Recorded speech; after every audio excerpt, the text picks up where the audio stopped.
Live from the 607, it's the Ocho Duro Parlay Hour, where we're talking everything movies, TV, comics, and entertainment.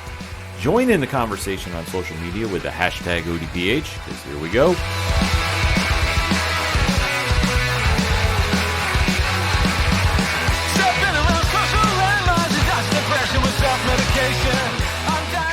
Welcome back for an all-new edition of the ODPH podcast, better known as the Ocho Duro Parlay Hour. What is going on, everybody? Thank you so much for joining us this week. My name is Ken M. Joining me in studio, as always, you know him. He's the co-host. His name is Padawan J. Who are the Green Bay Packers? Don't worry, Rodgers, I got your back. Oh my God, that was a classic moment on Jeopardy if you haven't seen that. And conspicuous by his absence is your coach, my coach, the coach, Coach Duffy, who is in his bunker getting ready for his draft analysis next week for the NFL. And we are expecting a doozy of an episode coming. Say, if you've seen the meme with Charlie Day from It's Always Sunny in Philadelphia, you know, the one where he's going crazy and he's making the connections and everything, allegedly that is what Coach looks like right now. Seriously, we have had reports come into us that is his literal setup right now. I'll say his wife messaged me and goes, oh my God, what did you do to him? Yes, so Coach will be back next week. And we're going to be doing the two-show format next week as well. So one episode is going to be devoted to sports because you know we deep dive into the NFL draft like nobody else. And we're also going to have a companion entertainment edition where we talk movies, TV, comics, and so much more.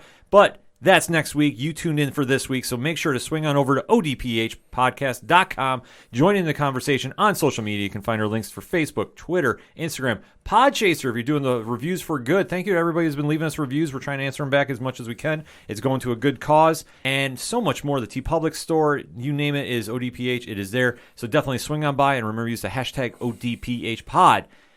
But let us kick off this episode, Pat, talking about I think the panel's favorite show right now. Yes. We say it every week, and when we think, okay, maybe they plateaued a little bit, no. We turn up the pressure just a little bit more, get us more hooked in to the Falcon and Winter Soldier saga. God damn. Man, this whole series has been phenomenal. This has been my show of the Marvel Disney Plus shows that I've had circled. I could not wait to see. It has lived up to billing. Yeah. And they show no signs of slowing down. So we are going to be breaking down the most recent episode 4, entitled The Whole World is Watching. So if you haven't watched, for whatever reason, pause the episode right here, go catch up, or otherwise you be prepared to be spoiled because we go deep diving in 3, 2, 1. Pad, what did you think? I thought it was the best episode yet. When I loaded up the Disney Plus and was getting ready to sit down and watch it, I read the title and went, okay, a little bit of an ominous title. We'll see where this goes. You know, just the phrase alone, the whole world is watching. There's a lot behind that. There's multiple meanings that could entail. So I figured something would happen involving the world and views and all that. Did not expect what we got. God damn. You wonder why I hate the U.S. agent so much. This episode is just prime example. I cannot stand the character of John Walker. Wyatt Russell is phenomenal. I am going to say this first and foremost. He is doing an amazing job making me hate John Walker each and every episode thus far and shows no sign of slowing down.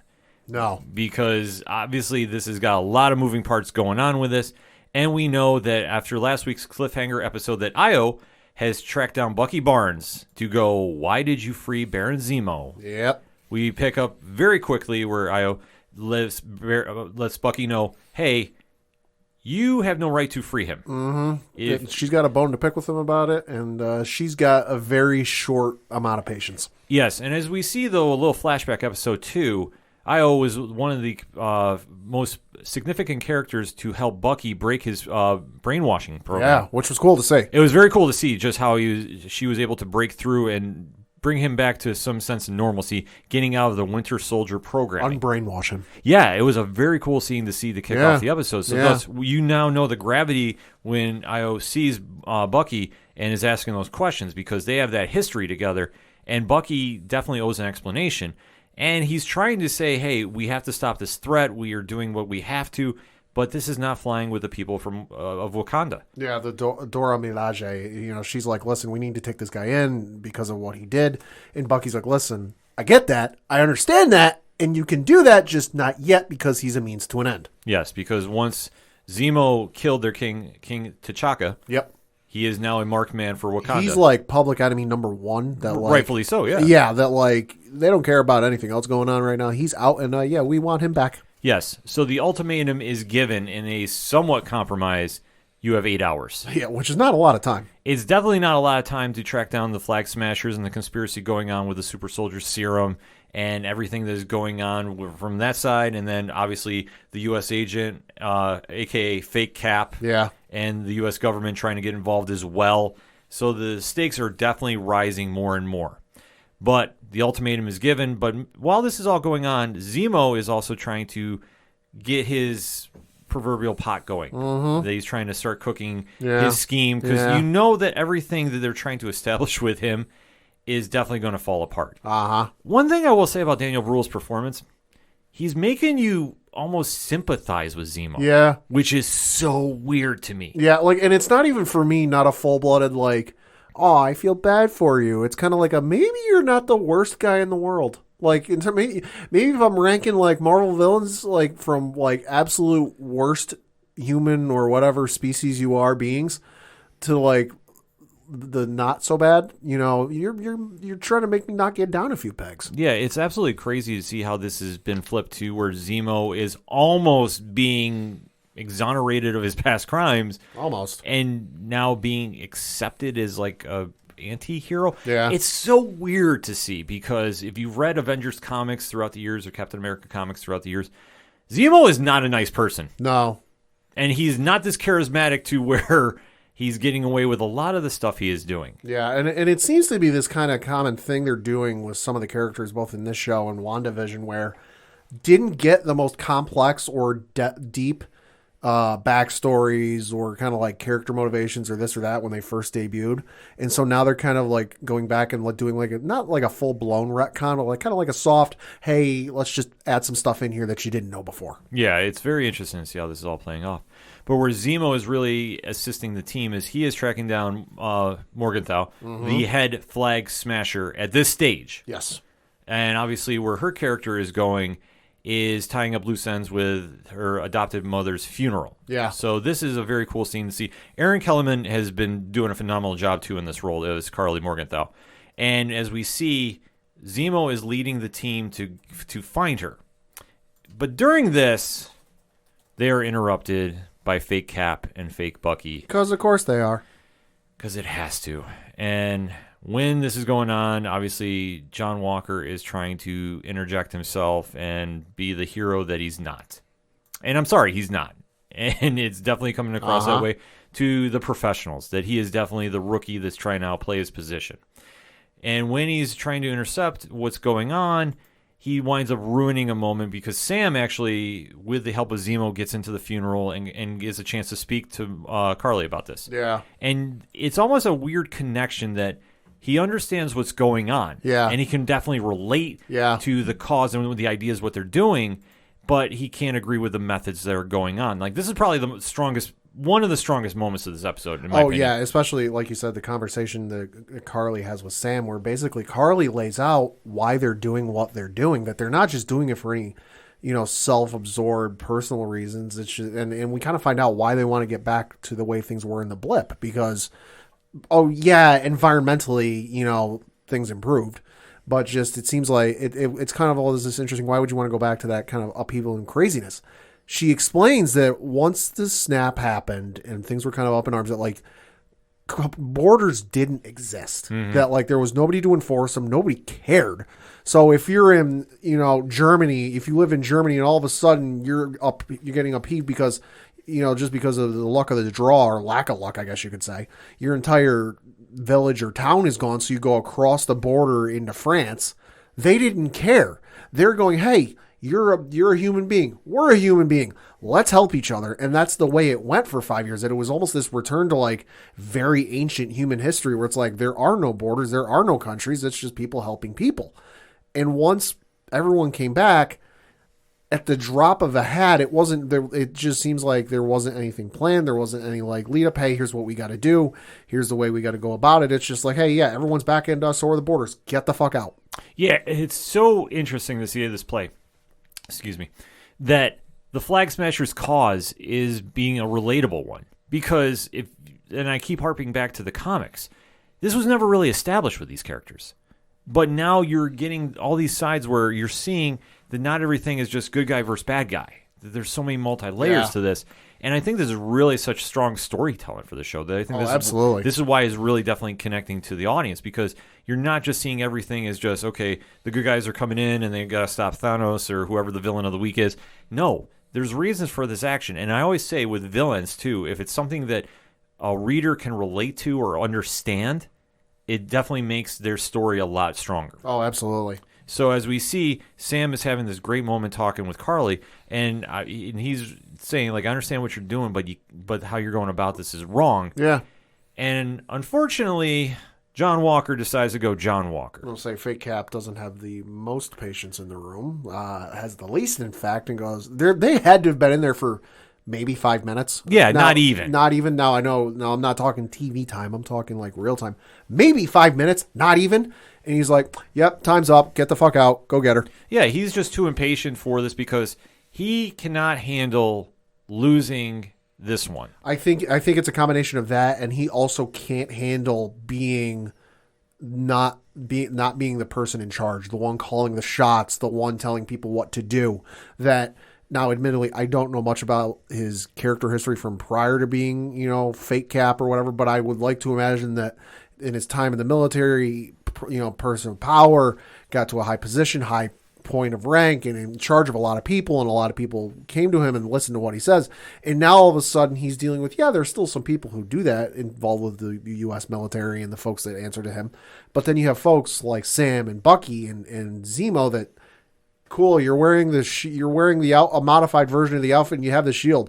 You're still not him. Not going to listen to you. Exactly. And he just can't handle not being in charge. No, he can't handle it, and he can't handle the fact that not everybody gravitates toward him like they did Steve Rogers. Yeah. That his way is not the one that represents what Captain America and the mythos stands for. Yeah.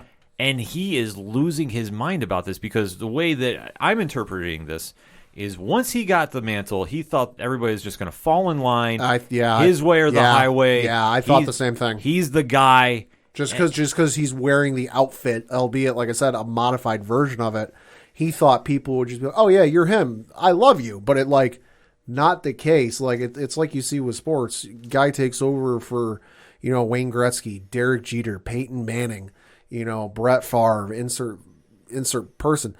Some instances, the person who steps in, Brett Favre, Aaron Rodgers, this person steps in, does great. Other times, not so much. Yeah, it's just one of those weird situations. I guess in comic terms, we can always refer to it as when Bruce Wayne passed the mantle to John Paul Valley. Yeah. And how bad that went. Yeah. And that is definitely a very low point in Batman history, in my opinion. Yeah. So this is kind of almost a mirror reflection, so to speak, except John Walker, I guess, I don't know if he's more mentally stable than John Paul Valley. That would be a great crossover collision, too. I got to remember hit up JVD and Evan about that.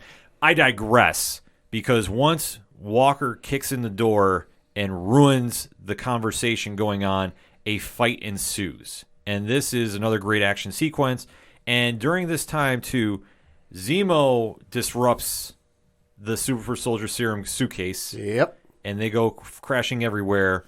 And he's going back to his moment of saying how we shouldn't be worshiping gods. Yeah. And how he takes it upon himself to start smashing those vials. Yep. And I thought it was very interesting that he went about this route. And he missed one. Right. Which was picked up by one John Walker in not a surprise. Very secretive manners. Yes. Not a surprise at all because, as we say, his ego and his perception of reality is definitely not handling the situation that he is pretty much the third wheel, fourth wheel. Yeah, well, and I also think he's got a slight not good envy of those with super soldier serum in their body.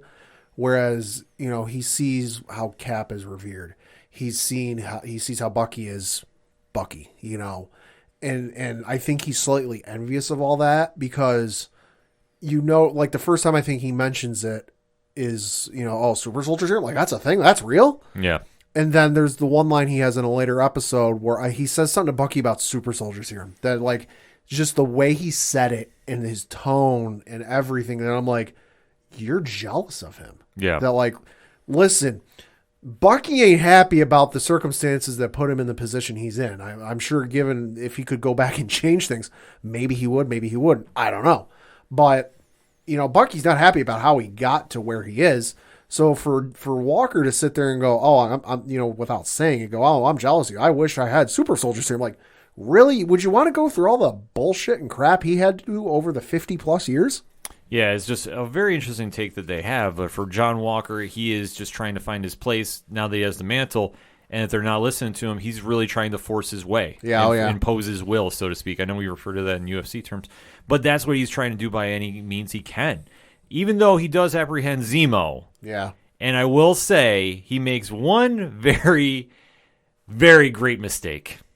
Because once Io and the Dora Milaje come in for Zemo. Yeah. He decides to say, nope, he is coming back with us. Hi, I'm Captain America. I'm Captain America. You're going to listen to me. And that is not standing.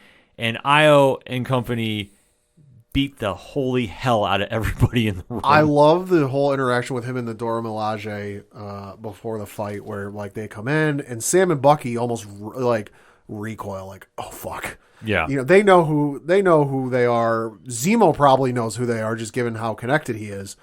Obviously, Fake Cap has no fucking clue who they are, just based on the fact that he goes up to them and goes, "Hi, I'm John Walker, Captain America," and he puts on the fake smile and extends the hand, and they just look at him and give him the most "I don't give a fuck who you are" look, and that was incredible. It was amazing. I was loving this episode. Anytime John Walker gets his ass kicked, I am here for it. Oh, and especially they're whooping his ass, and Sam goes, "We should probably do something." And Bucky, without missing a beat, arms folded, just in there, goes, "Doing a good job, John." Yep, perfect, because they know what's going to happen. Oh, yeah. And then when they even get involved, too, Bucky has a moment with Io that I know caught some static online about because Io disables his arm. Dear Io, Rocket Raccoon would like to know how you do that. Exactly. And it made perfect sense because... Yeah. With Bucky's history, in case something should happen, this was the failsafe that they could disconnect his arm. And she's and I would imagine that this isn't something every, Dora Milaje or any every person in Wakanda knows. It's probably like a need to know basis. Where okay, if you're in a high enough position of power or you have a certain status or rank, you know how to do. I'm sure. Were he still alive, Black Panther, Chadwick Boseman, his character would know how to do that. Shuri, T'Challa would know. T'Challa would know. Shuri would know. Obviously, Io knows because she was a very high-ranking member of the Dora Milaje. So it's of course she knows. Yes. So, that was kind of a cool moment that happens as well. But at the end of the day, Zemo winds up escaping. Yep. Because he is definitely showing his Zemo tendencies as such a cool, calculating villain. That this whole thing about him being sympathetic is just going out the window. I can't wait for this to finally come to fruition, and he does something truly Zemo-esque. But he winds up escaping, and John Walker is sitting there with egg on his face. Because for as big and bad as he thought he was, he got his ass kicked. And he's steaming. Oh, he's so fuming. I must have watched this scene about 3 times. I don't blame you. I'm not going to lie. I was here for it. But as this is going on... They do kind of fast forward a little bit, and Carly gets in touch with Sam and threatens his sister, Sarah. Yeah, gets in touch with Sam through his sister. Woof. Well, you have to think that the Flag Smashers are big enough that they'd be able to track down Sam, who is a public figure. Oh, yeah. And they'd be able to find a weakness in him, and obviously his sister, what's going on there, is one that drives the point home. Because as far as Carly knows... that Sam, is trying to portray this, everything is all right. And I understand how you feel. Yeah. Really? Or are you just saying this to kind of get in my good graces? Exactly. So as she forces the hand by threatening Sarah, and this is kind of a very cool moment that's going to lead into something else, as we know, that anything is off limits, is not off limits for the Flag Smashers. Yeah. That's how dedicated Carly is, because now you're involved in Sam's sister. How is that going to play out? We don't know. Meanwhile, there is kind of like a heart-to-heart between Walker and Hoskins, a.k.a. Battlestar. Yep. And they're sitting there signing autographs, and the situation of the super soldier serum comes up, because obviously they're handling they got their asses kicked. Yeah. And it comes up in conversation, and Walker's like, well, if you had the chance to take the serum, would you do it? And Hoskins is like, no, I wouldn't. And it's kind of foreshadowing, obviously, what we know to come about, because there is a vial that Walker has that is kind of gaining dust as far as we know. After this is going on, there is another engagement with the Flag Smashers. Yep. And this leads to another very big fight because during this time, this is where a tipping point is going. But before we get to the big moment of this episode. Sam meets up with Carly, starts talking with her. At this point, so earlier in the episode, Sam has called Sharon and called in a favor like, hey, listen, they need satellites, they need to track somebody. She goes, oh, yeah, I got a few satellites. She then calls Sam while he's talking to Carly and says, hey, don't know how, but Walker's tracked down the Flag Smashers. He's on their way. He's on his way there. And so Sam, looking at his fancy schmancy Apple 35 watch, whatever the hell that thing is. A Stark 5000. Oh, there we go. Sees the satellite projection and like, oh, fuck, he's here. Then the fight ensues with, between Walker and her. Yes, and during this point, we definitely know that Walker has leveled up tremendously. Yeah, a little bit. He's definitely smashing a lot more. He's bending a bar in half. Yeah. Which was like, we now know that he took the Super Soldier Serum. He can thank Jose Canseco. Yeah, because especially there was one question I had when I saw this. Sure. Now, let me bring it up to you. Sure. Before he took the Super Soldier Serum, was it ever confirmed that he took something else beforehand? No, because they made a point in saying, I think it was the first episode. It was the first episode. They made a point in saying in the first episode, and they didn't say what specifically, but they just said he tested off the charts in every category. Now, I'm sure I could ask my brother, because my brother is in the U.S. Army, what that would entail. But I would imagine, and all the strength, agility, speed, like I'm sure it might be that kind of stuff that he tested off the charts on that. So I'm sure there was already a little bit of strength in there, but to the level he was showing in this, no. See, I was actually somewhat curious if he took something like a prototype that the U.S. government was working on. Maybe. And this was just the real deal that was the proven factor. Maybe. And he took it on top of it. Maybe. I would imagine that that could be the case. Because in terms of the vial he stole, I can't imagine them being the writers, having him take the serum off screen and not showing us. Because that, to me, just that scenario just screams of a scene you would see in a movie or TV show where, like, the villain or the bad guy or whoever's got it in their back pocket, and they're like, "Oh, you think I'm done? Ha ha ha!" And uncorks the bottle and drinks it. Like, that's a moment they're saving, I feel like, to actually show on screen. So, I think we're going to see it next episode, to be honest with you. Could be. Because once we see that Walker is completely roided out. Yeah, let's face it, he's roiding out. He is just unstable and just really trying to just be over-the-top aggressive with everybody. So the situation is getting out of hand. And obviously, Hoskins is sitting there trying to do what he can. Yeah. And he's trying to hold his own water, and it ain't working. Yeah, he's definitely not. So when him and Carly start going at it, Carly hits him so hard, he breaks his neck off a pillar. Yep, that actually shatters part of the pillar. Yes. Yo. So he is killed instantly. Uh-huh. Now, this is where the episode really gets very just dark and goes completely in a different direction. Because once John Walker sees this and he comes over and he's trying to save his friend, and the one backer that he's had this entire run as Captain America is now gone. Yep. He loses it. I'll say it's the polar opposite of what happened when Bucky lost Steve. Whereas Bucky's kind of solemn, kind of somber, doing his own thing, like respectful. Walker's like, fuck the world. He's ready to kill everybody and is trying to. And he sees that Carly's most trusted assistant is running away, and he goes and tracks him down in a very open public place and starts beating him senseless, even though he's screaming for mercy. Yeah, he's like, oh, I don't know anything. I don't know it, which, okay, may or may not be true, talking out his ass. Yes. But just starts beating the holy hell out of him. Right. And at this time, too, he raises his shield over his head and kills him. Yep. Right in front of a whole bunch of people with cell phones. Pretty sure he decapitated him. Yes, which... They don't show because, duh. No, but there's enough blood there that I'm pretty, and now he's not taking the front of the shield, the star part of the shield. He is picking it up, top to bottom, 12 to 6 motion, from the side, beating him with that. So and just given the amount of blood that's there, I'm pretty sure he decapitated him. This reminded me, and I'm going to throw this back to the comics, of when Captain America killed Baron Blood. Mm-hmm. And this is when Cap did the same thing, decapitated him with his shield. This happened right in broad daylight, except Cap didn't kill a vampire. He killed a human being. Right. And very, very violently. And that is now the message that is going off all over the world. Oh, yeah. Because the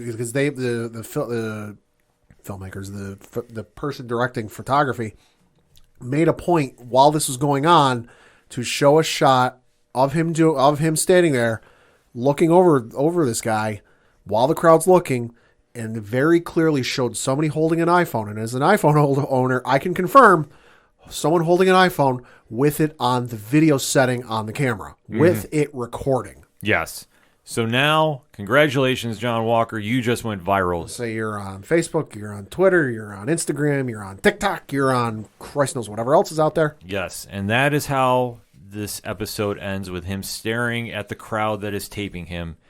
Oh, fuck. Yeah, the worst possible scenario for the Captain America mythos has now just happened. I mean, the only way it could have been worse is if it was like in the middle of Washington, D.C.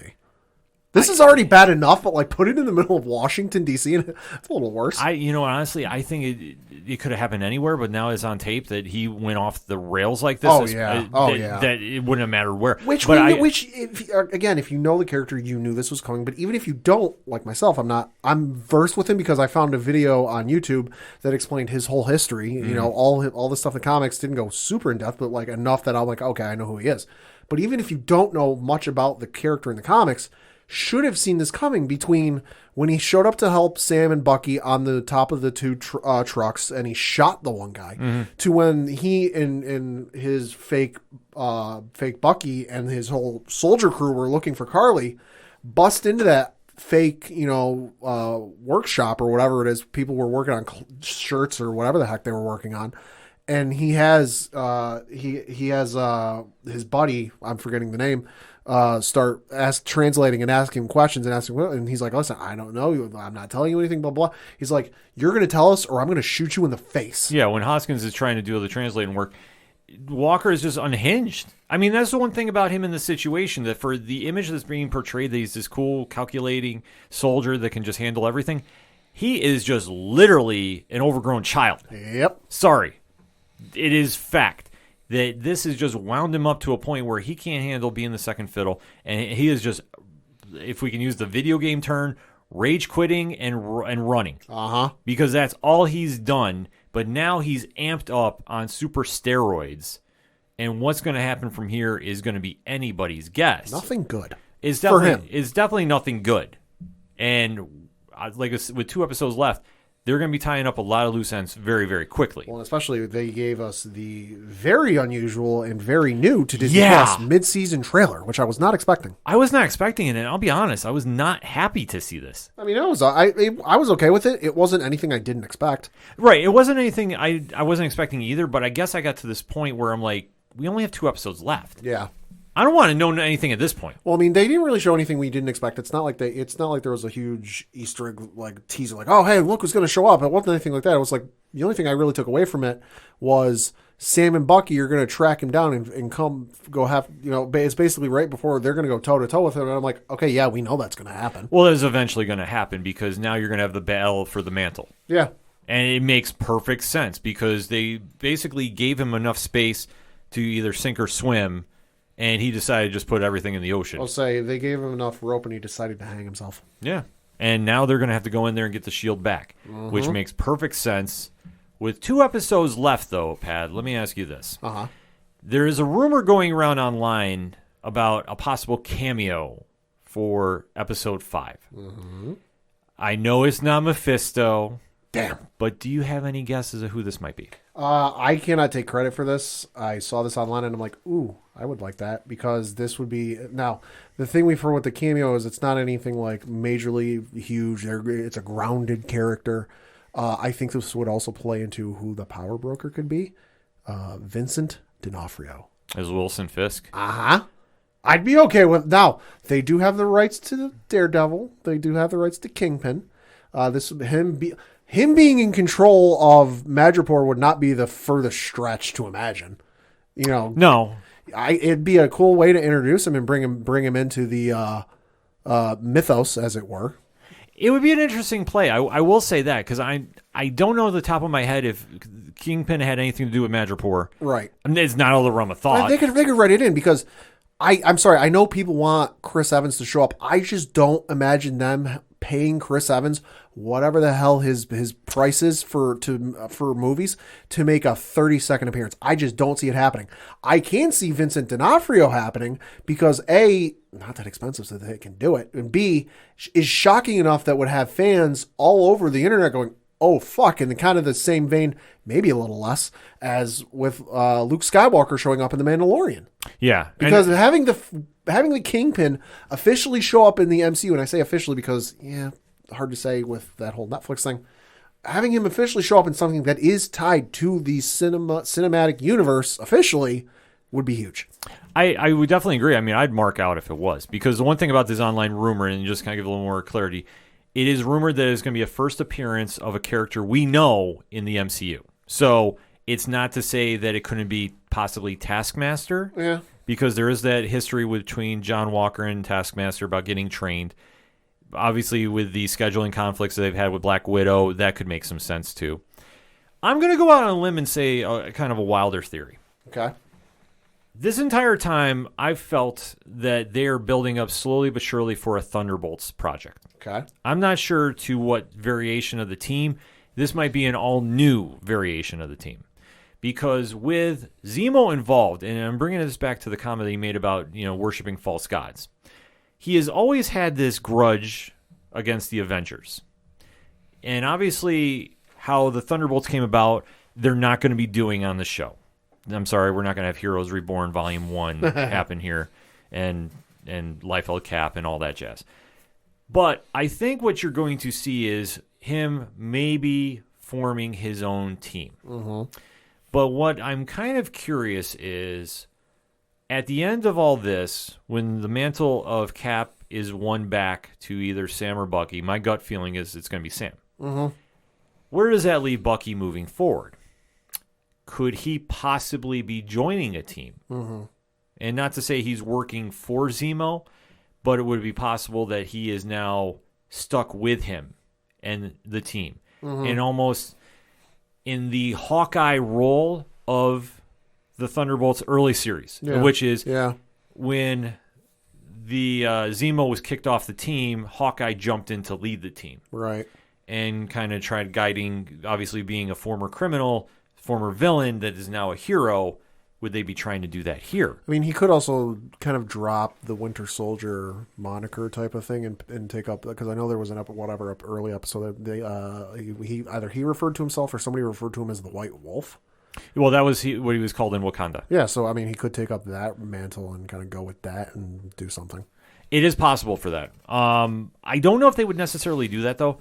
I think that they are going to keep him as the Winter Soldier, but I'm just curious if we're going to see another member of that team form. And I'm going to throw out just a crazy idea, and it's going to be Songbird. Okay. So obviously you know who she is, involved in the Thunderbolts, and it would make a lot of sense if they want to do just a slow introduction to her.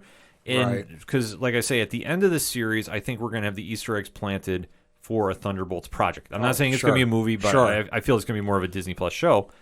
But we're going to kind of have the slow burn build up for that. Sure. So I could see that definitely happening. I don't necessarily know how everybody is going to be tying in after this. Obviously, the U.S. agent could be connected. Yeah, maybe. Because I don't think we're going to see John Walker get killed off. And obviously, if you know anything about the comics, the U.S. agent is still lurking around for some So he's got his own run in comics going right now, if I'm not mistaken. Yeah, no, they restarted it again. And it's in your pull list, I know that. Oh, yeah, it's in my pull to the trash. No, I should say the book is actually okay, but like I say, I have never been a John Walker fan. I did not like it when he was introduced in the comics. I did not like it that they are borrowing elements, though, for this show. Sure. So makes sense. This makes complete sense. And like I say, I have nothing against the people that are creating the comic. I just do not like the character at all. He is not my interpretation of Captain America any which way, shape, or form. And I just can't get down with them. But they are borrowing enough. Like I say, I think they've teetered around a little bit from where they had the Watchdogs. And I know you know them from the Avengers game. Right. They did a different interpretation of them in the comics, and John Walker did pretty much the same thing he's doing to the Flag Smashers here, just a little more hardcore and violent too. But it fits his character, and this is why I say I can't get down with him in any which way, shape, or form. However, I could see him getting added to a team as well. Yeah.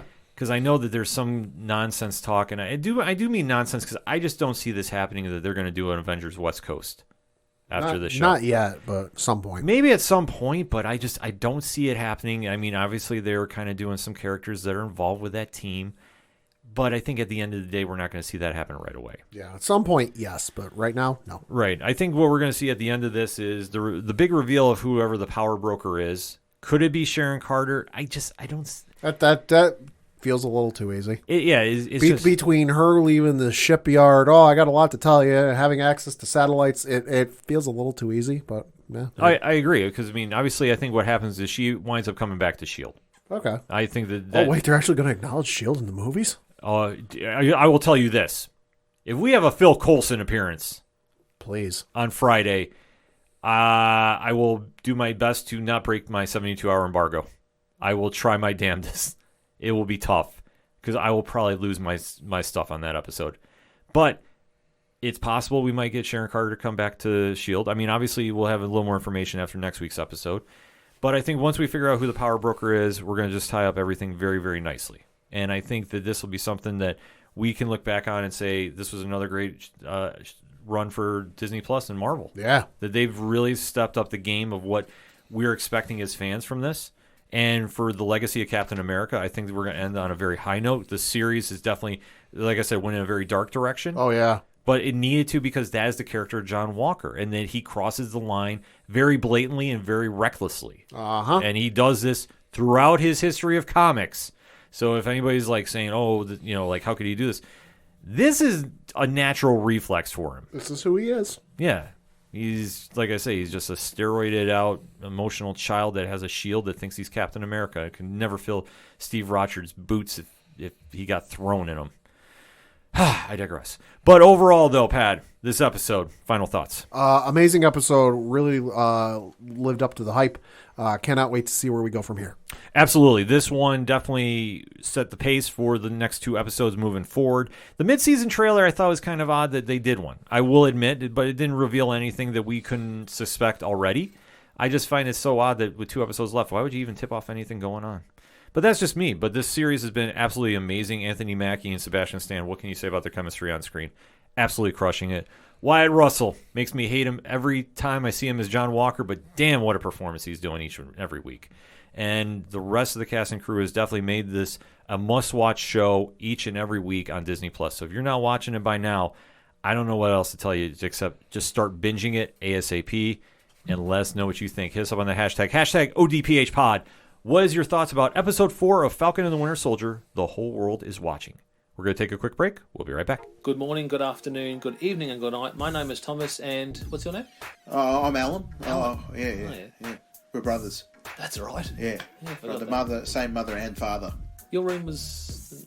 We shared the room. Shared a room. We shared the room. Thought I knew your face. Yeah, we go way back, mate. Yeah. We should do a podcast then. We have. We do a podcast. We do a podcast. What's it called? The Broadcast. Yeah, that was planned. Yeah. Well. What do we do? Well, we cover all different things in the world of pop culture. We're talking about comic books, we're talking about professional wrestling, and we're talking about movies.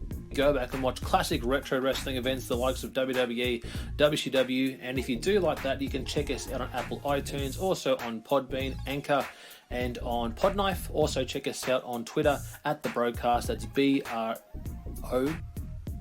There. Nearly stuffed up the ending. Yeah, it's all right. Good on you. Yeah. Instagram also at The Broadcast Podcast. Remember, we don't spell it with a C. We spell it with a K. Sorry, mate. Take it easy. Coming back for another segment on this edition of the ODPH podcast, and time to talk some wrestling.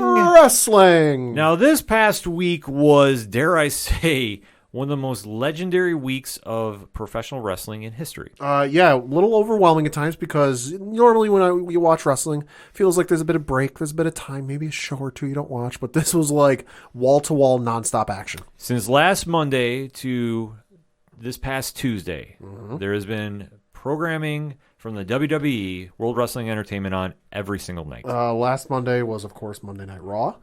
Tuesday was the Hall of Fame ceremonies because, of course, last year's didn't happen, so they did both in one night.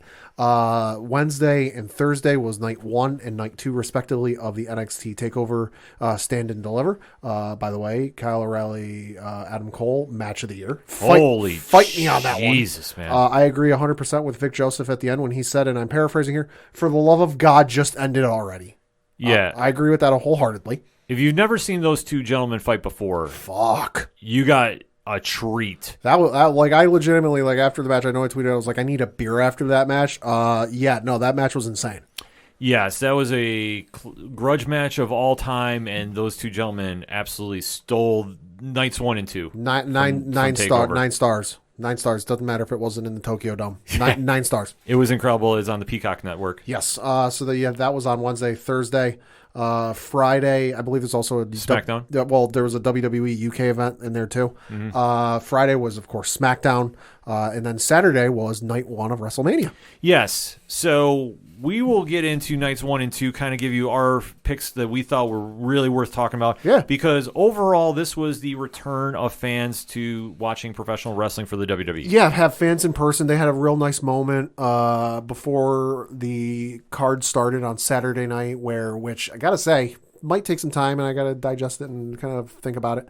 Might be my favorite entrance they've had in quite some time.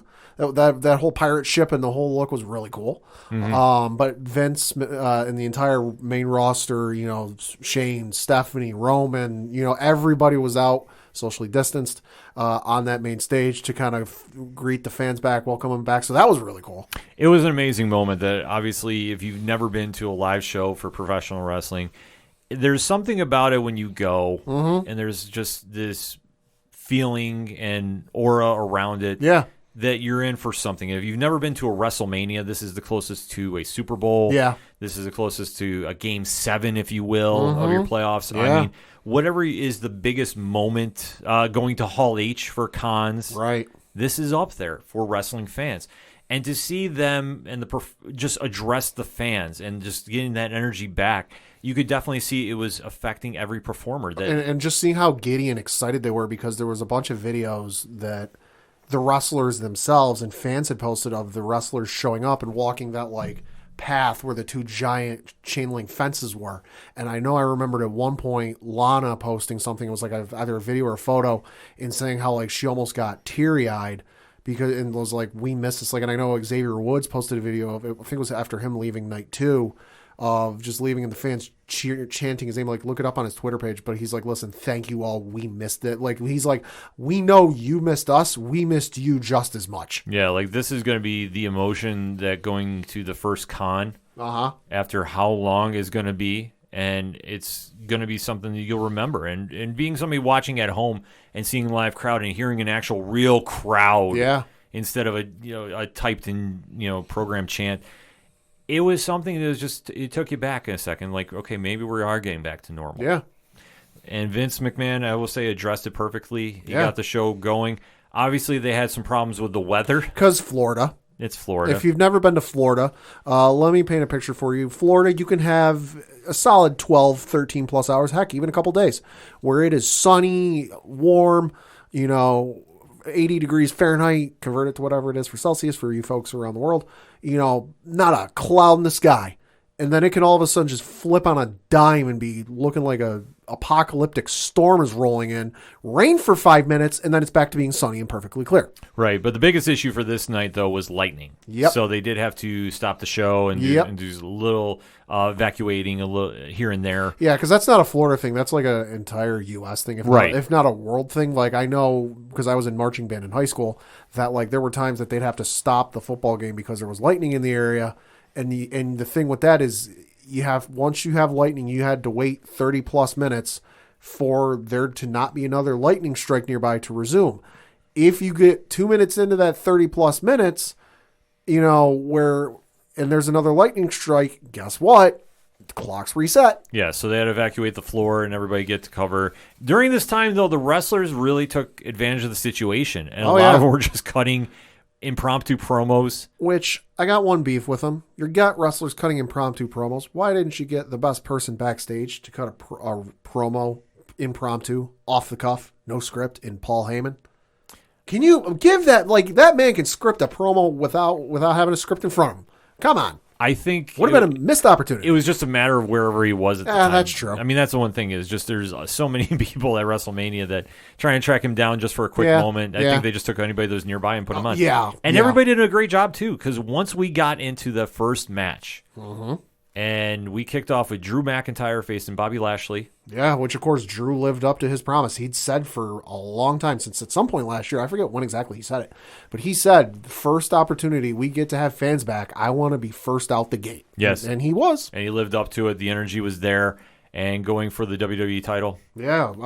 So he went up against Bobby Lashley, who was defending the WWE Championship, where Bobby Lashley retained, defeating Drew McIntyre via submission.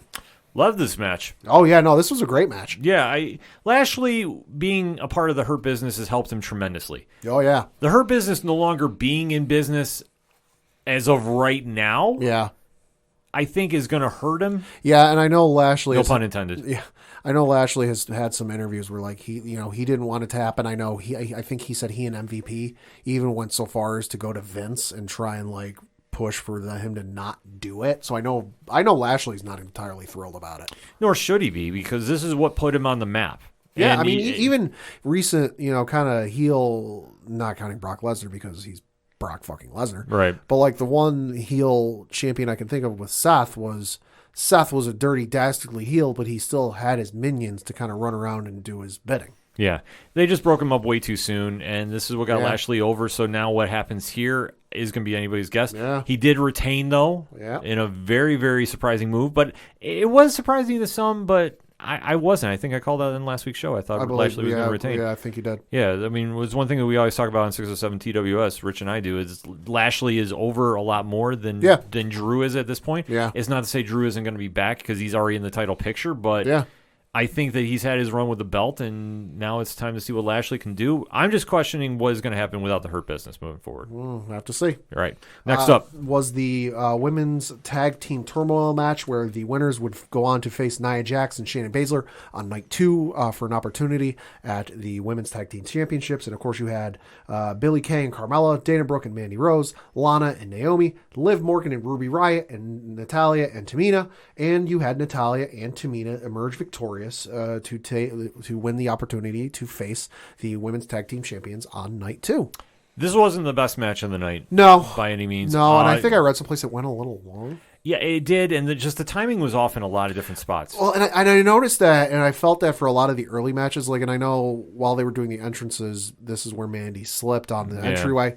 I noticed a couple instances with the last match between Drew and Bobby that it seemed like there were still portions of the ring and the ropes that were still a little wet from the rain. Yeah. Because the rain was bad enough that obviously the folks in the seats had ponchos, but Samoa Joe and Michael Cole, who were at ringside, brought out their ponchos. So I get the feeling that part of what hurt this match is the ring wasn't as dry as it should have been. Right. There's just a lot of different factors going on. Like I say, this was not the best match of the night. It's not to say they weren't really trying to be stealing the show. Yeah. It was just, they had a lot of factors that just didn't click that night. For them. So for whatever reason, but Natalya and Tamina definitely won, and they went on the next night. Yep.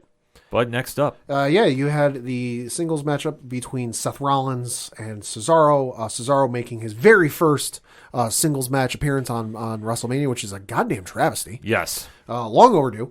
And Cesaro emerged victorious to defeat Seth Rollins via pinfall. And very emotional moment for him after the match was over. Fighting tears and doing almost like a Hulk Hogan, like pointing to each side of the ring and cheering and getting people's reactions. So good for him. If you're not familiar with who Cesaro is, he is a guy that has been in the business for so long. He's uber talented.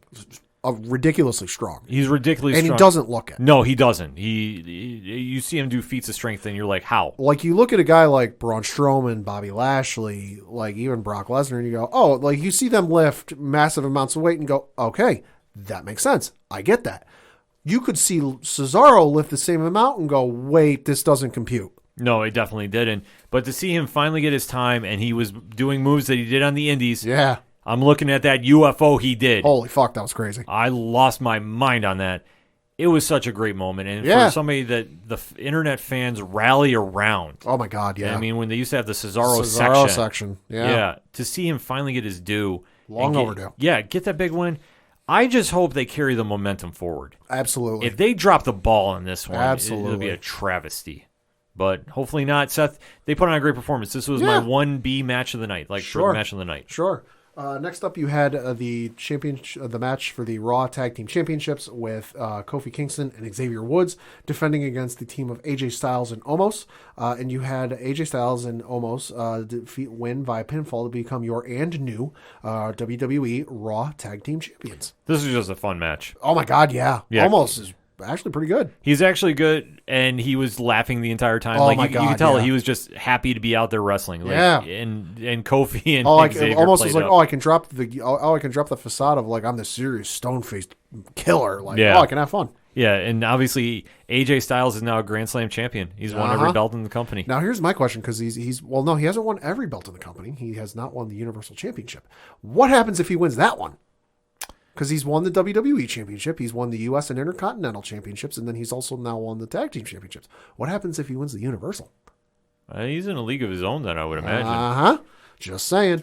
I think that would put Roman in there too, because he's won. Yeah, he's won Universal, WWE, U.S. Intercontinental. Yeah, they don't have a name for that. Somebody come up with that. Yeah, I think they were giving AJ though Grand Slam anyway. Oh So, no, yeah, they were. yeah, They were. But either way, though, I mean, it was a great night. It was a great night for them. So Yeah. I can't be mad about that. Yeah, up next you had Braun Strowman taking on Shane McMahon in a steel cage match. Of course, the first one since WrestleMania 2, I believe it was, in 1986. I'll be honest, I did not care about this match at all. I mean, the moment where Braun ripped the chain link off of the steel cage was fucking bonkers. Yeah, that was the coolest moment of the match. Yeah, I mean, it was an okay match for what it was. It was what I figured it would be. It was a match to make Braun look good while not, making Shane look like a weak POS. Yeah. But it was what it was supposed to be. Make Braun look good, build him back up a little bit, have an oh shit moment. It was what it was. Braun won, by the way. Nothing super right home about Braun won, and he's now in the contendership talk now. Yeah. Next up, you had the tag team matchup between John Morrison and The Miz taking on Damian Priest and Bad Bunny. Okay. Bad Bunny Yo. surprised everybody. I mean, I was very surprised. I figured he would be good because I didn't know how long he had been training, but I had read that he was training with Adam Pearce and Drew Gulak. So I'm like, okay, he's going with training with some folks who know the business and are very good to train with. Did not expect him to be that damn good, though. Phenomenal.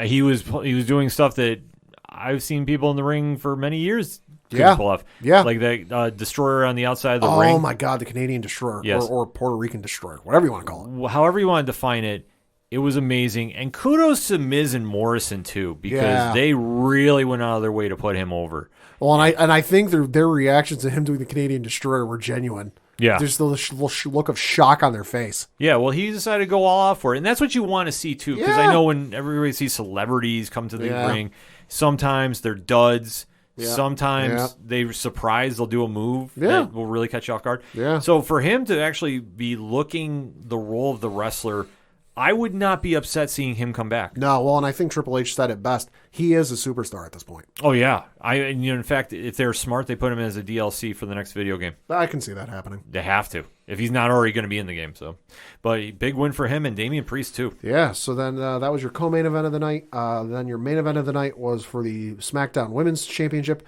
where you had Sasha Banks defending her belt against Bianca Belair, and Bianca Belair defeated Sasha to become your new SmackDown Women's Champion. What a moment. Oh, my God. From start to finish with this was incredible, and especially when the crowd was chanting for Bianca and chanting for Sasha, that like they were it was like the Raw where AJ faced Cena, and the crowd's going back and forth with each other, and Cena and AJ just look at each other and go, "Holy shit!" Yeah, like that was the kind of a similar reaction these two women had, and I just love how these wrestlers obviously try to keep their emotions in check. Mm-hmm. But the fact that they weren't able to was awesome. Bianca was overwhelmed at times, and I wasn't mad about it at all.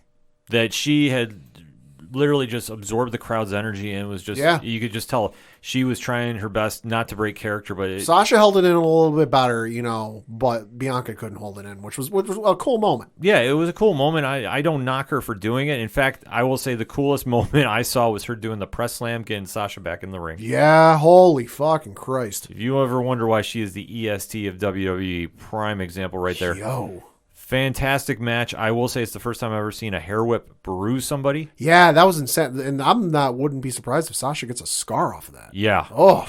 Yeah, it was absolutely crazy, but kudos to those ladies. Yeah. They absolutely crushed that main event. Yeah. Rightfully so that they got that spot, and they definitely delivered on it. Closed out night one strong. Yeah. In my opinion, night one was the stronger night. Absolutely. Yes, agreed. So as we go to night two, a little better weather. Yeah. And still a lot of energy going into the show. Yeah. So definitely the vibe was still there. Yeah. And coming off such a great first night, too. It's always tough when you do back-to-back nights. I do love it that the WWE is doing this format, though. Oh, my God, I know yeah. they're copying New Japan. I don't care. I don't care because this card should have started at 8. Obviously, because of the weather, didn't start till like 8:45, 9 o'clock. But still didn't get over until 11:45 midnight. It was midnight. And that was with each match. It felt like it had its proper amount of time. Nothing felt too long. Nothing felt too short. But given the fact that we had all those matches and there were still another 7 on the docket, holy Christ, that would have been a long night. Oh, absolutely. If that was on one night, which, hey, WWE, keep it this way. I am all right spending Saturday and Sunday watching a pay-per-view just so that I don't feel like a zombie the next day because I just watched 9 hours of a WrestleMania card. Exactly. I'm here for this. They want to do 2 nights. I'm here for it. As we go into night 2, though. Yeah, so night 2 led off with the oddest match of the night, one of the more odd matches of the night, with The Fiend, Bray Wyatt, taking on Randy Orton, and Randy won? Question mark?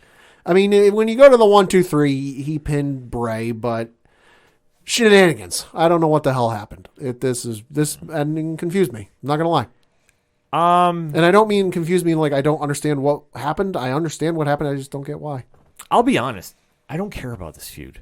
I understand they're trying to portray Bray as the new Undertaker with powers and all that jazz. Yeah. And whatever is going on with Alexa being involved, I will say I don't mind it for her character. I'm here for with what was going on between Bray and Alexa because I was just like, ooh, I wonder what's going on here. And even with what they're doing with Alexa, I'm here for. Like that is awesome, and the creepiness and the just what the hell is going on. I'm here for it. But just with Randy, I've seen this before. Well, with Randy, it was kind of like, what are you going to do now? And the thing with him is you can only do so many of these matches, and then you kind of go... Should have been a Firefly Funhouse match. Yeah, I agree. I think which you could have still done, Michael Cole, do you not know what a goddamn Jack-in-the-Box is? Yeah. What? Alexa's on top of that box-like structure. Yeah. Dude, she literally wound it like a Jack-in-the-Box. Yeah, it made no sense about that. But they could have had the same outcome, had some fun with it because...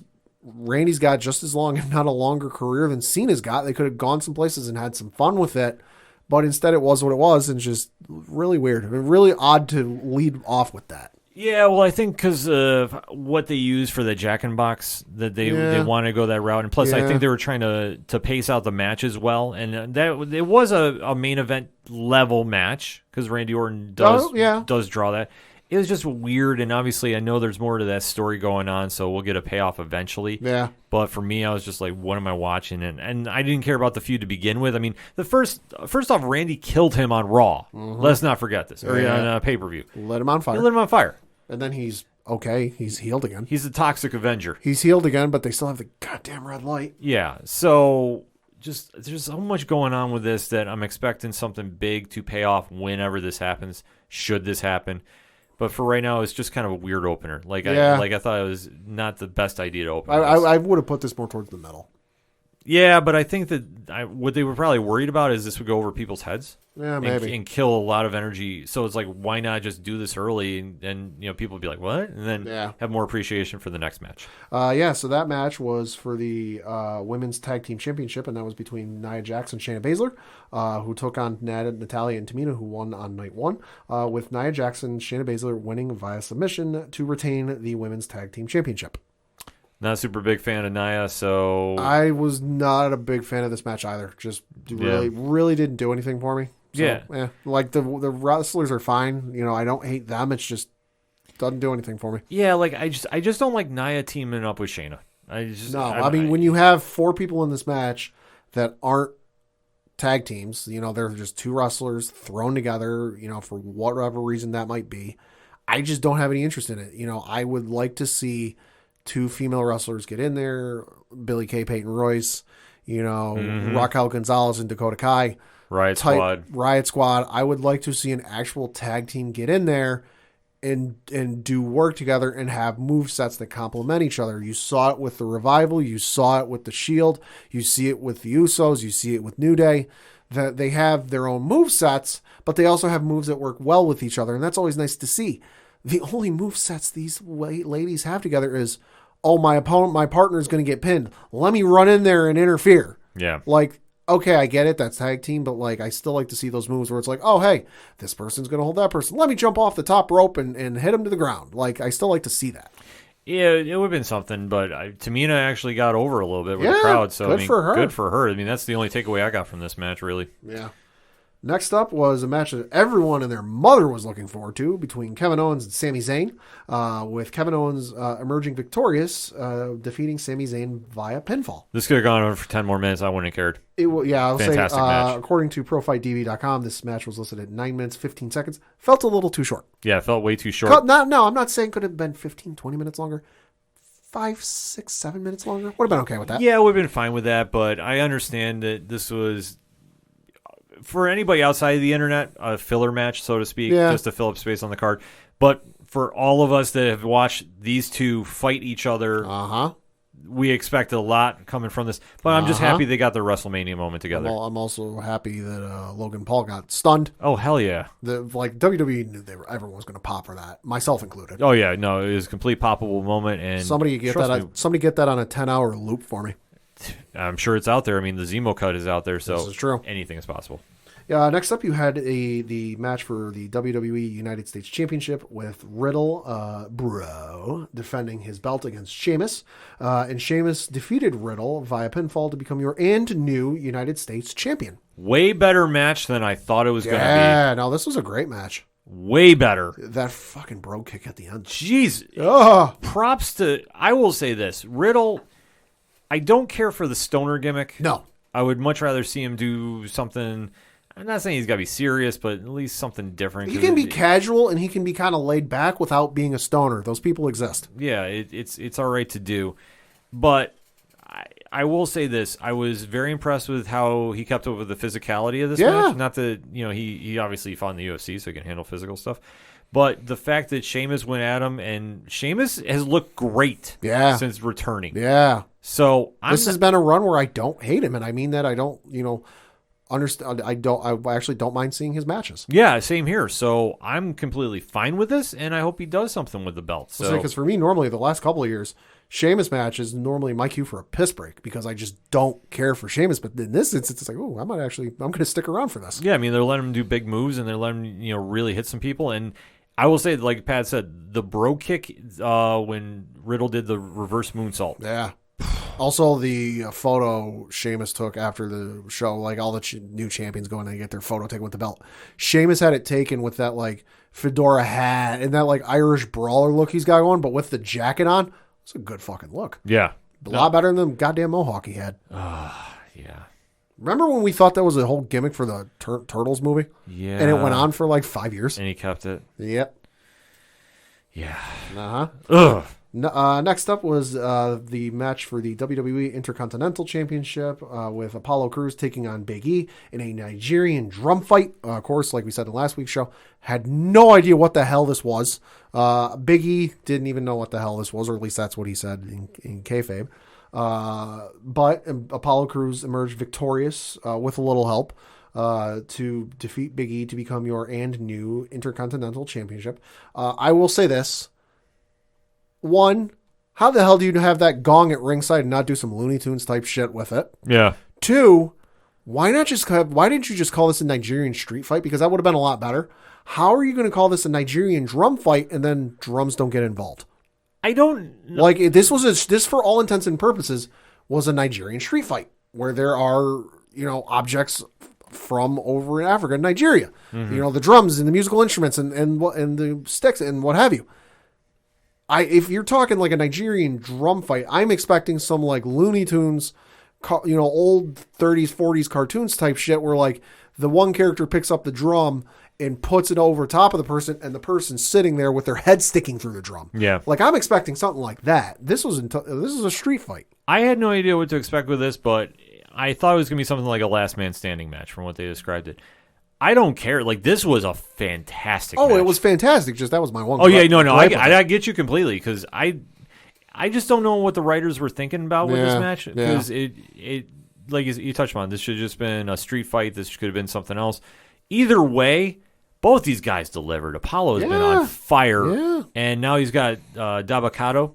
Yeah. Kato as his muscle. I know him from Raw Underground. Well, he's going to go by a different name because at least when that happened, he ran out there with like a military style jacket on, and Cole goes, "Who's this individual?" And even I couldn't remember. I'm like, "Who the hell is this?" And somebody pointed out, they're like, "Oh, it's Dabakato." So he's not going to go by Dabakato, at least for all intents and purposes. It appears now he's going to go by a different name. Right. But heel Apollo is working, and Big E, man, I tell you what, for being in his hometown, he delivered, and I'm calling it right now. He's going to be fighting for that world title by year's end. Would not surprise me. If not sooner. I don't know the timetable, but we'll get into that when we talk about the main event. Yeah.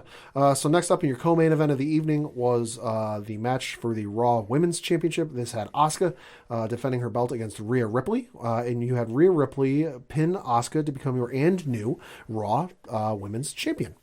Ripley was due from last year. Yes. No question about that. And this was a great match. Not mad about this at all. Walkout was a little... Yeah, it is what it is. Yeah. It wasn't Wale lip syncing Big E to the ring bad, but you know. Yeah, Rhea had her song sung to the ring, and yeah, it was what it was. Yeah, like I say, great match though. Great match, like I say. Intros aside, I thought it was a great match. Rhea finally got the belt, the big win that she deserved last year. I'm sorry, and then I even kind of skipped to Raw because I know the Raw after Mania was a letdown. Yeah. Was a garbage show. Yeah, I watched most of it while I was playing some video games. I had it going on my phone. Yeah, no, this was probably in the 7 years I've been watching WWE now. This might have been the worst Raw after Mania I've ever seen. Like, now, I get that it was back in the Thunderdome at University of South Florida's arena there. So there wasn't any of the usual flair and crowd and chants and this and that. You know, I get that. We had that last year. But I always expect with the Raw after Mania returns and call-ups and surprises, abound, But there was really not okay, Viking Raiders returned. Yeah, cool. Charlotte returned. Cool. Like, okay, what? But nobody got called up. Nobody massive made Viking Raiders coming back is great for the tag team division. But for me, I don't care. I was just more mad that Charlotte just immediately got interjected in the title picture. I know it's Charlotte. I get it. But it kind of just took away, I thought, from Rhea and Asuka. And obviously they did the rematch that night. We got a no contest because Charlotte got involved. And I'm just hoping they don't make it a three-way where Rhea is just going to lose the belt to Charlotte yet again. Yeah. Because then when Becky comes back, guess what? Who's fighting for the belt? It would just seem like a waste of a call for Ripley because, I know Ripley's only 24, I believe. Something like that. But still, that is the future of your women's division right there. Let her have a little run with the belt and see what she can do. So seeing Charlotte come back, it just took away. And then even when they did their WrestleMania Backlash. Yeah. Which is a weird name. Yeah. Title contender match where Drew got the win over Randy and Braun. Yeah. It just felt like an average Raw, and Raw lately has not been good except for the Hurt Business. Nope. And the only thing interesting about this was T-Bar and Mace from Retribution came out to help MVP. Yeah. So if they're going to get rid of the stupid gimmick and make them part of the new Hurt Business, I'm here for that. Give me Dijak and Madden. Oh, yeah. I think of his name for a second. Yeah, you give me those two with Lashley. Okay, let's go. All right. I'm not happy you got rid of Cedric and Sheldon, but at least I can tolerate this. For me, I haven't been watching Raw mostly because, like you said, it's been bad. I'll usually tune in for the first segment or up to the first commercial break just to see what they're leading off with. Yeah. But after that, I'm usually playing video games on Monday night, But then after that, it's kind of like at 11 o'clock or the next morning, I'll start looking at their YouTube channel and seeing the little clips or highlights. And if there's anything that catches my eye, I'm like, oh, well, let me see what this was about. And lately, not much. No, it's been bad. It's been straight up bad. And this was not the way to start the new season of Raw, in my opinion. But we have one more match to talk about. Yeah. So this was your main event of night 2. This was for the Universal Championship, and this was the triple threat match between Roman Reigns defending his belt against Daniel Bryan and Edge. And you had Roman pin both individuals to retain his Universal Championship. Great match. Yeah. Surprising ending. Well, Roman did call it on SmackDown on Friday night. He said he's going to pin them both in the ring. I just hope they don't do anything cheesy and say, well, technically Edge was on top of Daniel Bryan, so he gets the belt. I got bad news. Well, no, they're not going to do that, but they are already teasing part of that. Because Adam Pearce was tweeted at on, I can't remember if it was Monday or Tuesday, but somebody tweeted to Adam Pearce that Edge was pinning Bryan when Roman was on top of him, so shouldn't Edge be the winner? And Adam Pearce quote tweeted it and basically said, that's interesting. I'll have to take a look at that. To which Charles Robinson, the referee who was in the ring for that, said there were replied to Pearce and said there were 4 shoulders on the mat. Roman was on top. He's the winner, and that's final say. And to which Pearce replied to that and said, listen, why don't you come see me in my office on Friday? So I think that, there's the question of, all right, I know a lot of people were saying, after the match, where's Roman going to go from here? He's pinned both guys. Where's he going to, I think we just got it, that he's going to go, they're going to run it back with him against Edge again. I hope not, but if they do, okay. I'd much rather see Edge and Daniel Bryan take off and do their own program. Sure. I think that would make a lot more sense. You could have Edge be a heel, that he's mad that Bryan was responsible for ruining his moment, his triumphant return. Yeah. And let Edge be a heel because he's a great heel. Oh, absolutely. Then the question becomes, okay, who's next for Roman? There's 2 names that jump out. One, Pete Dunne. Well, Pete Dunne would be amazing. Walter. Not yet, but soon. Damn. Soon. Not soon enough. Oh, God. Walter and Roman, chop versus spear. Oh, my chest hurts just thinking about it. Yeah. No, the 2 guys that I'm saying would be worthy contenders for Roman. One is Big E. Yeah. But I know that would fast track him a little bit, just losing the IC title, but it's not to say it's unheard of. Yeah. He's definitely earned it. He's been on fire. The other one, you got to put Cesaro in there now. Oh, yeah, you could. You have to. You could. Yeah, after the momentum he got from that win against Seth Rollins. Yeah. I mean, it makes the most sense unless they're going to run Seth and Cesaro back. Yeah. Because that's the one thing about Backlash. It's usually rematches from Mania. Yeah. So, and I would imagine we might see Roderick Strong show up on Friday. Yes, because they did. He did give his resignation, quote unquote. Yep, from NXT. Would you put him in a program with somebody, in that level? I mean, that's a huge jump. I wouldn't put him in a program with Roman to start out. No, I wouldn't either. But Big E or Cesaro maybe. That would be a good one. Yeah, I'd be okay with that. Yeah. Or if you're going to run Edge, him and D-Bry, chop off. Yo, I would be okay. Strong and D-Bry. I mean, that is a hell of a push for Roderick. Not saying he's not worth it, but that is a hell of a push if they decide to go that route. A lot of storylines coming out of Mania, but I guess final grade on Mania, Pat, from you? I'd give it C+, B-. Night 1 a lot better than night 2. You can do separate ones if you want. So night 1 I would say B+. Okay. Enjoyed the hell out of it. A lot of great matches. Night 2 I would say C-. It was enjoyable. I had a lot of fun. The crowd. It was awesome to have the crowd back again. Especially with the chants and all that, they were still piping in crowd noise. If you know what I'm talking about, you know what I'm talking about. Yeah. But no, it was enjoyable and it was fun to have a crowd again. I know a lot of people were, especially in the thread we had going, were like, "Oh, are they gonna have crowds back?" No, they're not having crowds back. The next time I read they would be looking at crowds would be August, which I think would be SummerSlam. So no, they're not bringing back crowds every week for the shows. Yeah, and definitely shout out to everybody outside of NXT. And shout out to everybody who was in the Twitter threads. Yeah, we had some great conversations with everybody there. So, I I will have to give night 1 B+.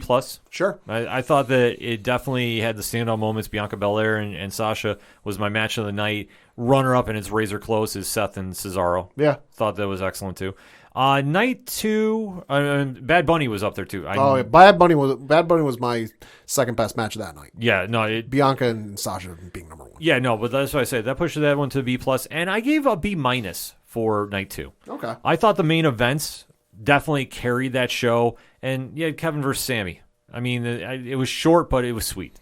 Yeah. So I'll take that as a win. So they got a lot of momentum moving forward. We finally have a day off from WWE watching. Mercifully. Yes, AEW is going to run tonight unopposed as we are recording. Well, that means I can watch the James Bond movie I'm up to without having to stop and look at my phone every couple of minutes to see what's going on NXT. Yeah, and this is going to be a telling point, too, just to say AEW needs to hit over 1 million. Yeah, because the numbers came in for NXT as we record today. NXT on the first Tuesday night episode drew 805,000 viewers, whatever the 1849 is. Demo, I don't have it in front of me and I don't remember.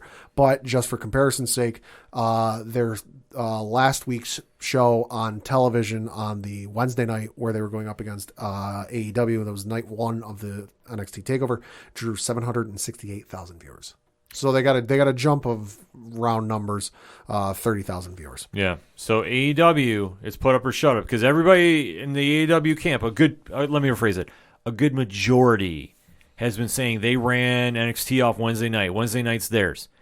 Put up or shut up. I'd say not up or shut up. However you want to define it, they need to crack over 1 million. If they do it tonight, that's great, and they need to. But they got to do it for a month straight before I take them serious. Otherwise, even then, I don't take them serious.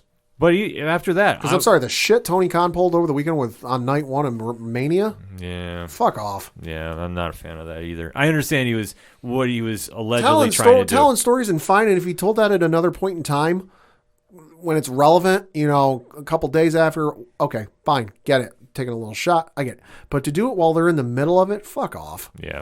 Definitely not the best look for him, but we'll be definitely live tweeting about that tonight. And we will be talking about that on 607 TWS on Thursday on twitch.tv/607podcast. But with that all being said, hit us up on that hashtag ODPH pod. What is your thoughts about WWE WrestleMania week? What matches stood out to you? What didn't? And what do you think the direction is moving forward? Let's have that conversation, shall we? We're going to take a quick break. We'll be right back.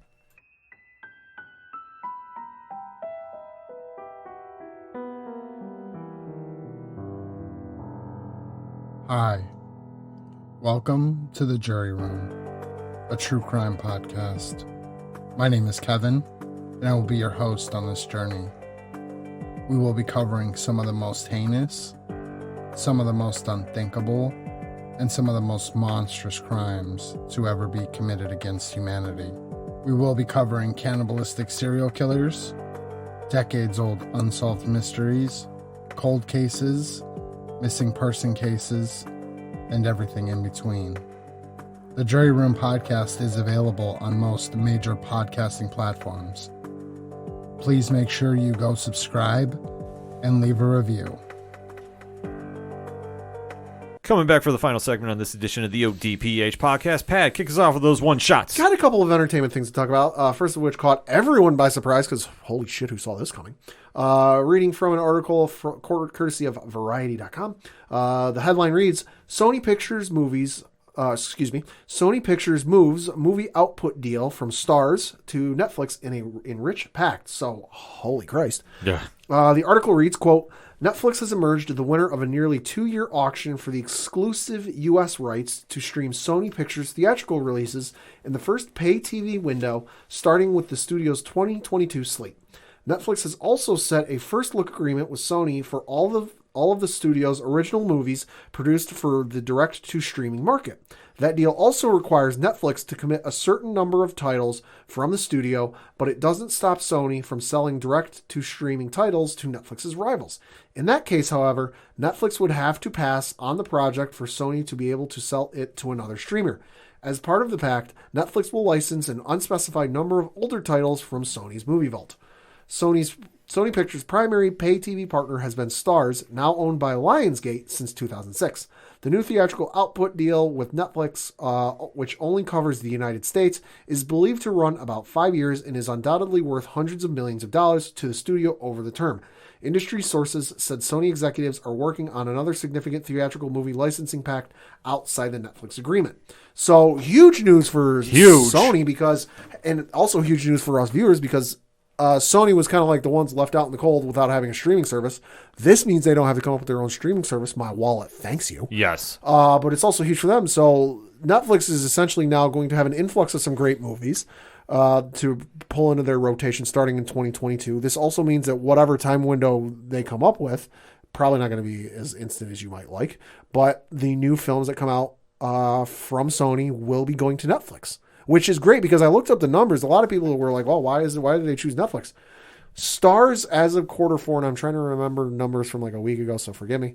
Starz as of the fourth quarter of last year have like, it was either 6.8 or 8.6 million subscribers worldwide. Netflix had like 200 and change plus subscribers worldwide. So, duh. Yeah. Makes a lot of sense. I think it's a smart move for Netflix because if you want to stay competitive with the HBO Maxes and the Disney Plus, this is a perfect way to do it. Yeah. And for Sony, like you touched on, didn't have a streaming service. We don't need everybody to have a streaming service. Yeah, please. Yeah, if you want to do some merging, I'm okay with this. Yeah. And for them, hey, it's smart business. I mean, this would include films such as the Spider-Man films, Venom, Jumanji. Is Fast and Furious Sony? I'd have Universal, I believe. Yeah, Universal. Okay. Well, No. Sony Universal. Yeah, so I think, they wind up getting them too. It might be Fast and Furious. We'll have to dig into that and find out. But, it's a huge move for them and great for us. Yes, absolutely. This is a win-win. Yeah. I'm okay with this, but Me that's too. game-changing right there. Yeah, no, huge. Stick with some other movie news. It was announced last week, some Indiana Jones 5 news. Yes, that movie is still happening. Am I going to believe... Why? Well, supposedly it's going to be the swan song for Harrison Ford as the character. Side note, would still like to see Chris Pratt take over the role. I know that's been fan casted for a while, and it was rumored at one point that he was going to be in the movie and take over the role. I don't know if that's happening. I would still like to see it, just saying. But Indiana Jones 5 is still happening. Not sure I'm going to believe a whatever-year-old Harrison Ford being Indy is at this point, but we'll see. Based off of people a lot smarter than me figuring, a lot of people are figuring this movie is going to take place in the 60s, so that's to keep that in mind. But it was announced that the actress Phoebe Waller-Bridge is joining the cast alongside Harrison Ford. So an article from IGN reads, Lucasfilm has announced that Phoebe Waller-Bridge has been cast in the upcoming 5th Indiana Jones film. While Waller-Bridge's involvement with the film has been officially announced, no mention has been made by Lucasfilm about who she will play. Presumably as the first major new cast member announcement, though, and considering Waller-Bridge's profile, she will be one of the film's lead characters. She said, quote, I'm thrilled to be starting a new adventure collaborating with a dream team of all-time great filmmakers. Said the film's director James Mangold in a statement issued by Lucasfilm. Stephen, Harrison, Kathy, Frank, and John are all artistic heroes of mine. When you add Phoebe, a dazzling actor, brilliant creative voice, and the chemistry she will undoubtedly bring to our set, I can't help but feel as lucky as Indiana Jones himself. Close quote. Other good news, the Maestro is coming back. Oh. John Williams, at the ripe young age of 92, 93, he's getting up there, is returning to score the Indiana Jones film.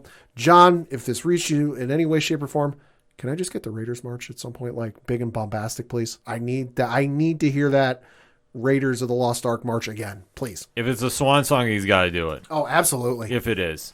Absolutely. I'm sorry.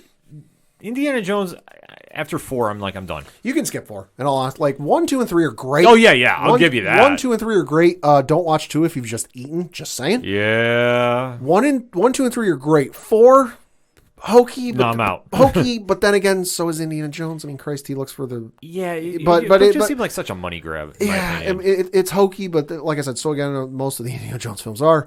I mean, Christ, he looks for the cup from the Last Supper. And then he looks for the Ark of the Covenant, so a little hokey. But this goes a little, the hokey meter goes a little too high on that one. Yeah. Like I said, if you've never seen the Indiana Jones films, you can skip 4 though. Let's be real. Switching over to some my comics recommendations this week. Got a couple things out this week. Batman the Detective issue number 1. This is the one where Batman goes over to Europe.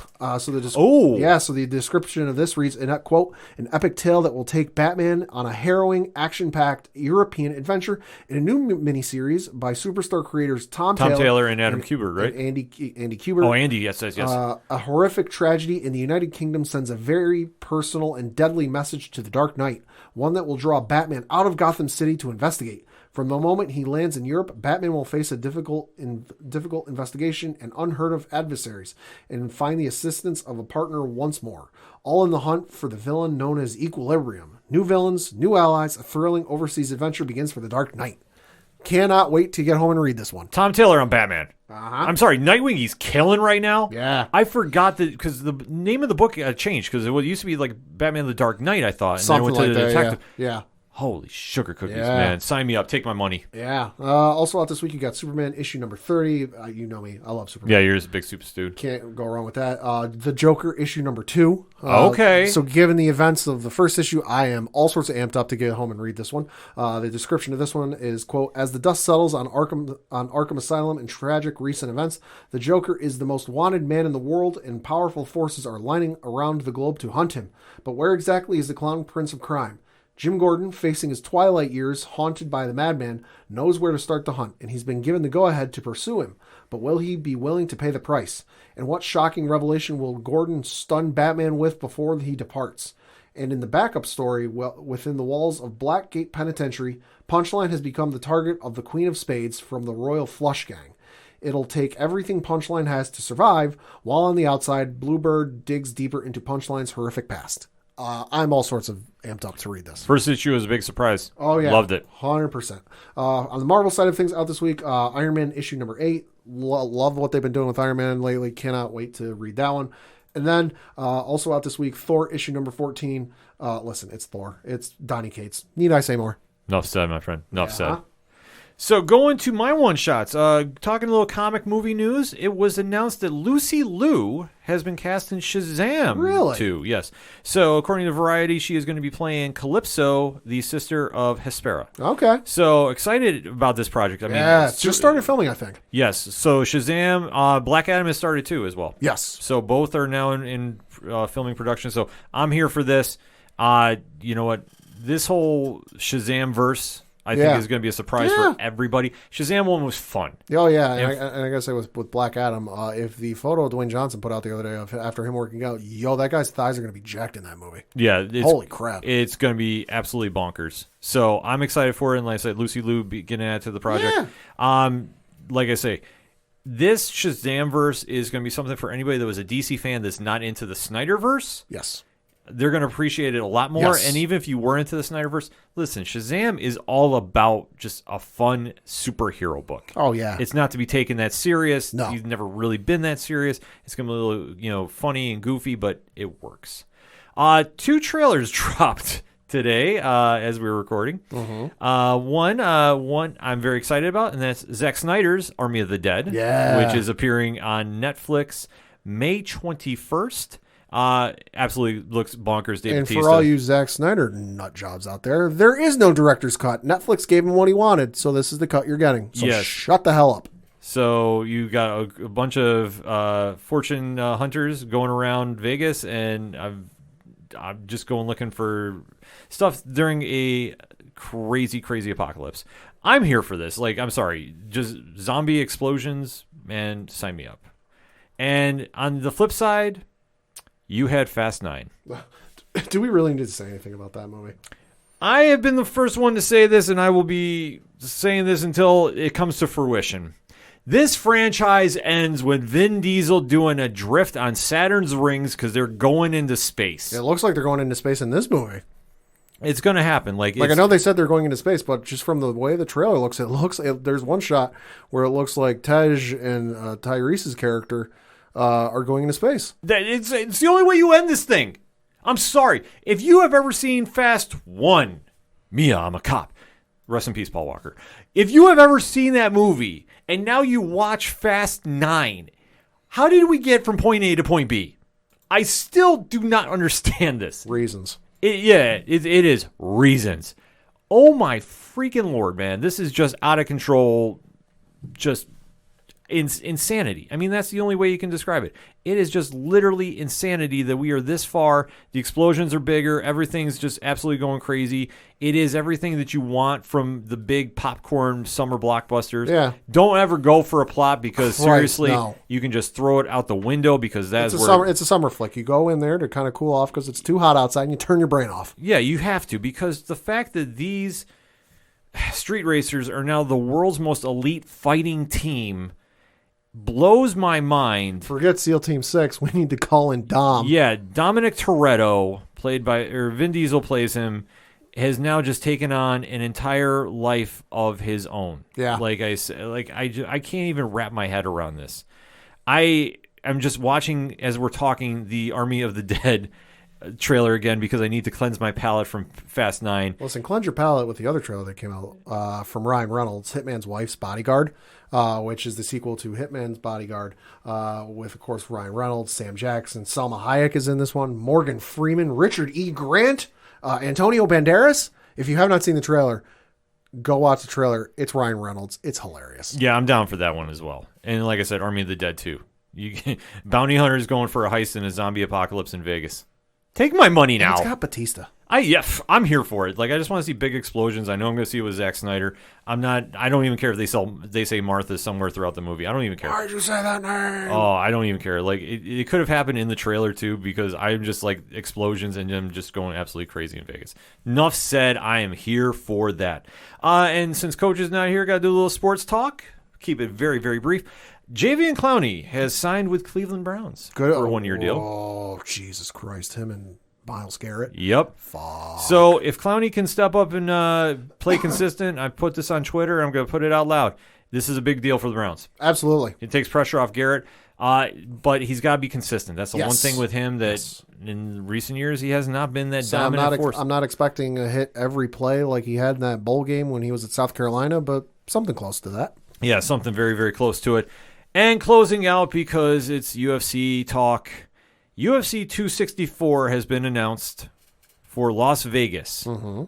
Full capacity. Oh, okay. Conor McGregor, Dustin Poirier 3. Oh, that fight's happening? I thought I got called off because of the bullshit with donations. Contracts have now been officially signed. ESPN has posted about that was weird. Yep, ESPN is running that article as well, and Conor posted as well, or he told Ariel Helwani, quote, I signed the bout agreement this morning. I'm going to rip this game a new a-hole July 10th. The MAC is back in Sin City. Full house. I'll say, because there's already bad blood between the two of them, because Poirier decided to come out the other day and say that I guess there was some sort of agreement. There was an agreement way back when that they were going to donate purse money to charity. And, and according to Poirier, Conor hadn't paid up yet. Conor stiffed him, allegedly. To the tune of $500,000. Yes, which Conor came back and said, listen, we like to make sure everything's on the, and I'm paraphrasing, everything's on the up and up, and everything makes sense and it's going where it's supposed to, and it was weird. It was weird, but this fight was too important to the UFC. So this is going to be locked and loaded. And they're saying that this is absolutely crazy for me, but Dana White has also tweeted out in a video too that they're planning 100% capacity at the T-Mobile Arena for the fight. So I'm hoping for it if everything's healthy and we're all back in those. So does that mean no places? Dana White rage face? My God. Yeah, I forgot about that face. No, well, if he didn't sign the seal to deliver this fight, he would have had that face. But this is the big one that they want to do. This is overshadowing the title fight for the lightweight title. I don't agree with that, but it is what it is. So if Conor loses, Coach Duffy, I don't want to be around him the next day. And if he wins, trust me, he'll be going crazy on twitch.tv/67podcast when this happens. Either way, mark the calendars, July 10th. No news if this is going to be a typical international fight week. Yeah, hard to say. It usually is, but the fact they're trying to push, and they're saying the plan is for a packed house. Yeah. No restrictions. Let's hope everything is safe and healthy to pull this off if you're going to do this, because next week is Florida, and that's going to be the benchmark to see moving forward. That all being said, the music you heard on this edition of the ODPH is that of Brian Wolf and Fair City Fire, and Brian's doing a lot of stuff on his Patreon. But, Pad, I have to plug another friend of the show. Okay. Because the one and only Tom Jolu posted on social media that the new album is now done. and I am super excited to be talking about this a little bit. So they're doing something a little different for their album release that is not typical of what they normally wind up doing. Like, usually everybody posts an album online. You can go stream it, whatever. So what he has on TomJolu.com is you can go right now and sign up for Fools, Friends, and the Great Beyond. We have the link on the music section at ODPHpodcast.com.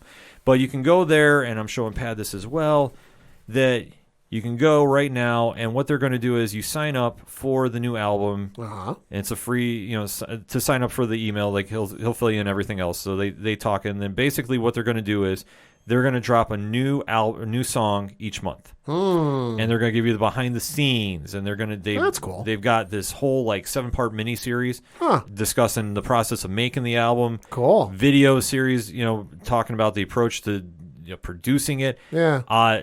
You're going to get so much behind the scenes. Cool. Yeah, this is going to be definitely worth your while. So the sign up now goes until, if I'm reading correctly, June 18th. Yes.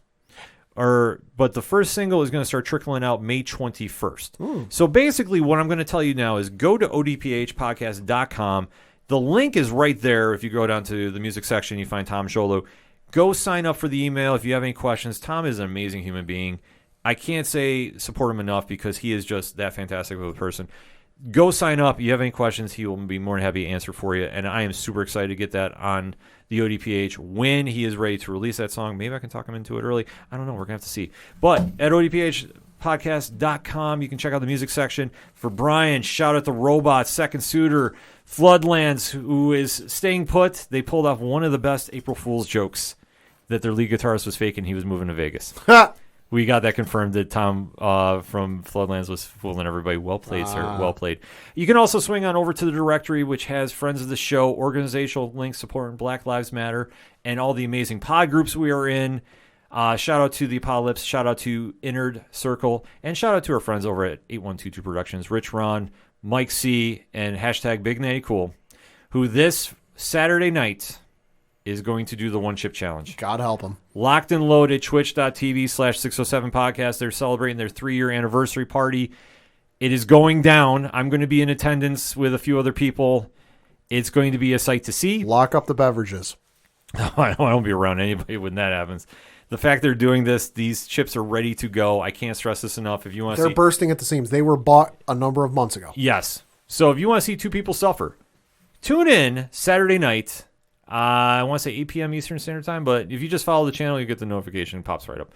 All of that, our TeePublic store, which is going to be having some new designs dropping. Hint, hint, hint. Plus, there is a sale going on. You just want to swing by odphpodcast.com and check everything out, and we thank you so much for the support. Because that's all I got for this week. So for the one and only Padawan Fuck the Houston Astros. I'm your host, Ken M. I second that. Thank you, as always, for listening to the ODPH podcast, better known as the Ocho Duro Parlay Hour. See you next time.